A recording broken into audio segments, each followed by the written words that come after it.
Hello, and welcome to Gus McDowell Strategy and Tactics, and thank you to our subscribers. I'm Nick McDowell. Today we're continuing the Allied Grand Campaign in Close Combat: A Bridge Too Far, a game based on the Battle of Arnhem, Operation Marketgarden. In this series, we use the missions in the Allied Grand Campaign to illustrate one or more aspects of World War II infantry tactics at the company level and below. Each episode we conduct basic mission analysis, develop and analyse possible courses of action, then decide and execute the plan in real time, followed by lessons learned. Please remember to like the video and subscribe for more great strategy and tactics content. And if you want to buy me a coffee, the links to PayPal and Patreon are in the description. In this episode, we're in the Nijmegen sector, the Nijmegen Crossing area of operations. Our objective is the Nijmegen riverfront. It is day 4 of Operation Marketgarden, 1300 hours on 20 September 1944. Nijmegen riverfront. You don't have time to worry about losses. If you get bogged down here and the enemy gets reinforcements, the 1st Airborne will be lost. Let's examine our forces. Airborne BAR teams are the core of the American Airborne divisions. They use an automatic rifle, semi-automatic rifles, and hand grenades. The team leader is armed with a carbine. Use them on the front lines, but they should run or hide from tanks. Airborne rifle teams use semi-automatic rifles and hand grenades. The team leader is armed with a carbine. Use them on the front lines and to hold victory locations. They are useless against tanks. Airborne ad hoc rifle teams are low-quality replacement teams. They use semi-automatic rifles and hand grenades. The team leader is armed with a submachine gun. Use them to free up higher quality teams for other duties. Airborne 60mm light mortar teams also contain semi-automatic rifles and hand grenades. Because mortars can shoot over obstacles, position these teams behind buildings or trees. Use them to lay smoke screens. Airborne 30 caliber light machine gun teams include semi-automatic rifles and hand grenades.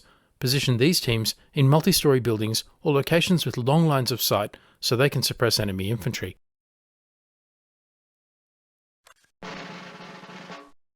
Next, let's look at the map and do some mission analysis. I'll develop a plan and then execute it in the game.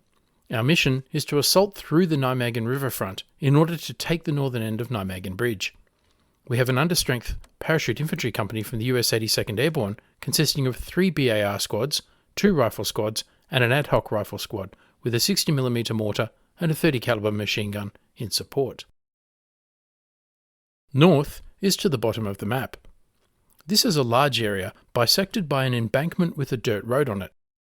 A railroad runs through the area. I need to follow the railroad to the southeast, the top left of the map, to get to Nijmegen Bridge. I have marked 6 areas of interest, right to left, along my axis of advance. Number 1, the single-storey building in the northwest. I can use this as flank security and a firing position for the machine gun into the warehouse buildings and along the railroad. Number 2, the warehouse buildings. These buildings provide cover and concealment, as well as observation and fire along the railroad. This is key terrain. Control of these buildings means control of the railroad and the approach to the embankment. Number 3, the open fields to the north. The hedges and crops here provide concealment, and the field could be a good avenue of approach along the railroad. Number 4, the road to Lent and the buildings to the east, notably a 3-storey building. This could serve as a machine gun nest, firing enfilade along the embankment into anyone trying to cross. It is key terrain and must be secured before crossing the embankment. Number 5, the embankment itself. This is the company's second objective of the river crossing, as the high ground could provide artillery observation over the river crossing point. This is also decisive terrain, as I need to control it to get to Nijmegen Bridge.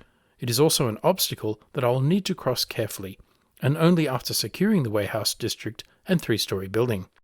And number 6, the open ground south of the embankment. I don't know what might be waiting here. Beyond the single-storey houses and light woods is open ground with good fields of fire for a defender.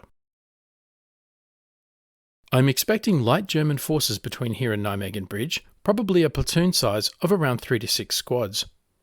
The enemy's most likely course of action is to defend the warehouse buildings and engage my forces as we cross open ground. The enemy's most dangerous course of action is to occupy the buildings to the east, on the left, then catch the paratroops with enfilade fire as they cross the embankment. The second objective of the battalion is usually an area the capture of which prevents hostile ground-observed artillery fire on the bridge sites in the river crossing area, and which can be supported by light artillery located on the attacker's side of the river. The embankment is the second objective in the river crossing, with Nijmegen Bridge as the final objective. The embankment is the high ground in the area and can be used for hostile ground-observed artillery fire against the crossing point. But first, I need to secure the warehouse buildings and the buildings to the east. The machine gun, 2 BAR squads, and an ad hoc rifle squad from 2nd Platoon will establish a covering position in the single-storey building. This will protect the right flank of the advance. The BAR squad and 2 rifle squads in 1st Platoon will move out over the open field. From here, they can move to secure the buildings to the east. I will also send 2nd Platoon forward from the covering position to clear the warehouse buildings and then proceed to the objective. The 60mm mortar will remain in the rear to engage targets of opportunity. Upon arrival at the initial battalion objective, the battalion commander organises the attack against his second objective. He pushes this attack home without delay, employing those rifle elements over which he is able rapidly to regain control. I have now moved my troops into position and will execute the plan in real time. Let me know in the comments below what you think of the various courses of action and if you have identified a viable alternative. And don't forget to like the video and subscribe for more great strategy and tactics content.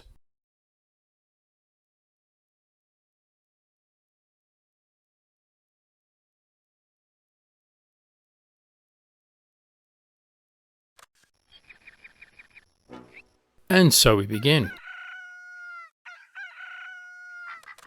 All quiet. Let's shake out into extended line and cross the open field.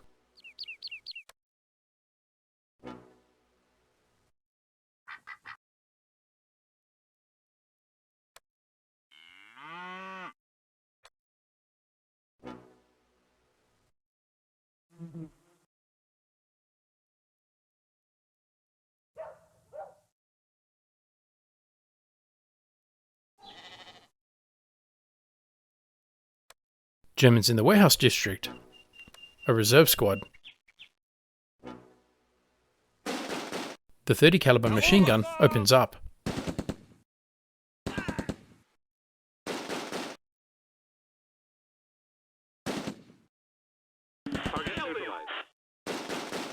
The squad is destroyed.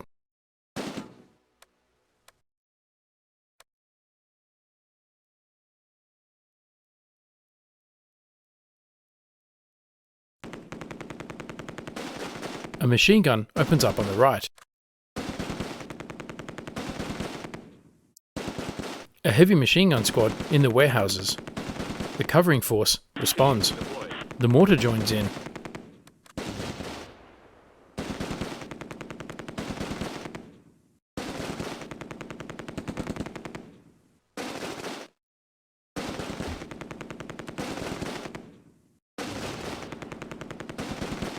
The troops continue to move across the open field in extended line.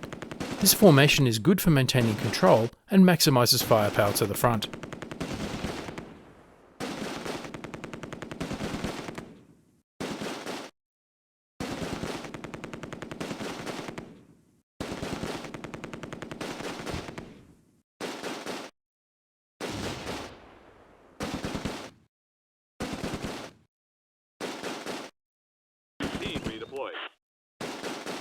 The BAR squad takes position along the hedge.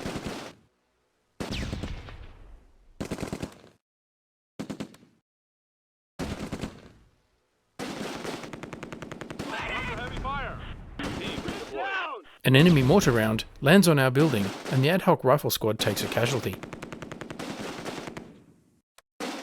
No sign of enemy forces anywhere else.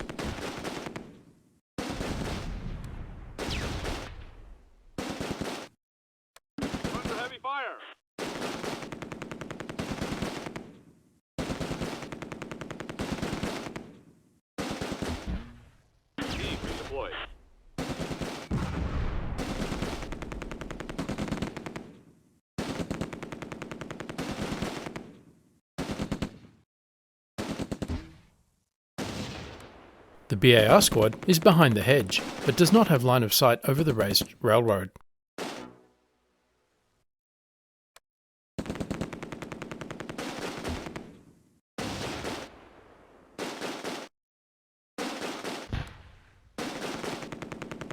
Under heavy fire.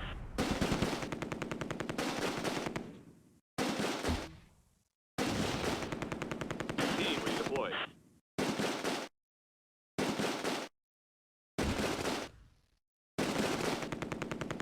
Under heavy fire.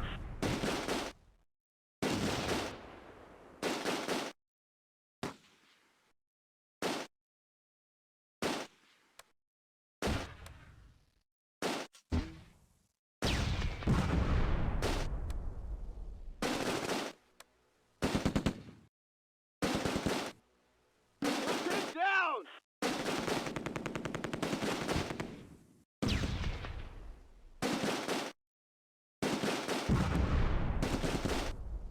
Team redeployed.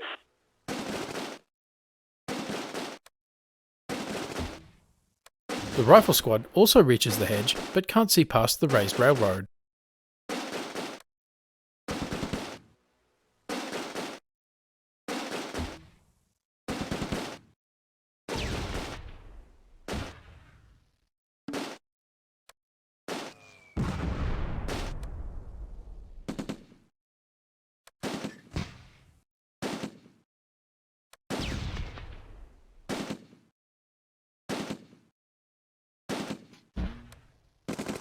The second rifle squad moves up the hedge line. It will provide security against an attack on the flank from the east.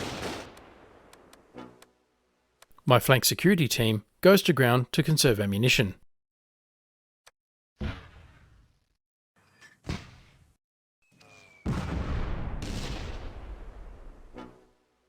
Germans, coming from the east. An MG42 squad. Hit them before they deploy. All three squads open up.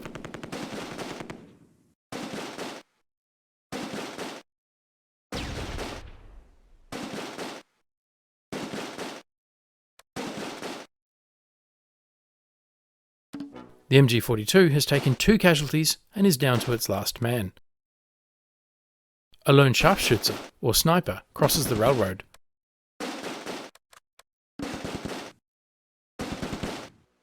Target neutralized. He comes under fire from 2 squads and is eliminated.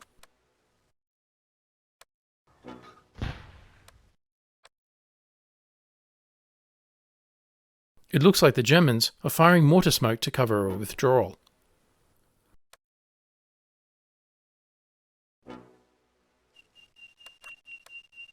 The ad hoc rifle squad cautiously probes forward towards the warehouse buildings. The mortar provides covering fire.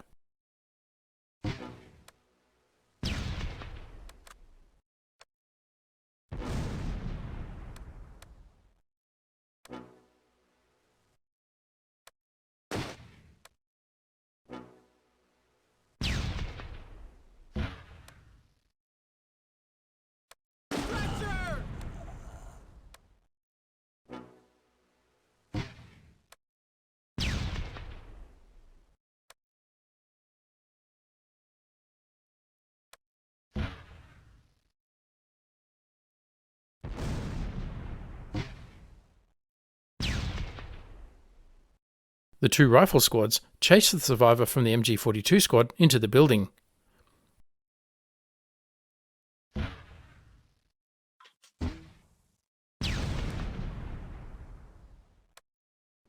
Keep up the pressure. Don't let him get to the 3-story building. The BAR squad moves forward to support. Grenades are thrown into the building.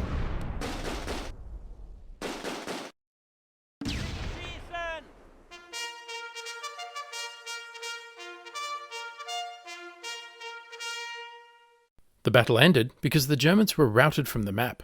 The Allies gained control of the area and will advance. The German forces took excessive losses. I made Allied progress of 20 against expected progress of 60 by the end of the day. I suffered 2 KIA. The enemy suffered 9 KIA and 2 MIA. I choose a 1 hour ceasefire period. Again, I want to put pressure on the Germans and get to Nijmegen Bridge before they can bring reinforcements. Let's examine casualties on both sides. First, the Americans from the 82nd Airborne Division. My squads are largely intact, with the 2 casualties from the ad hoc rifle squad and the 30 caliber machine gun. Both seriously wounded by mortar shells.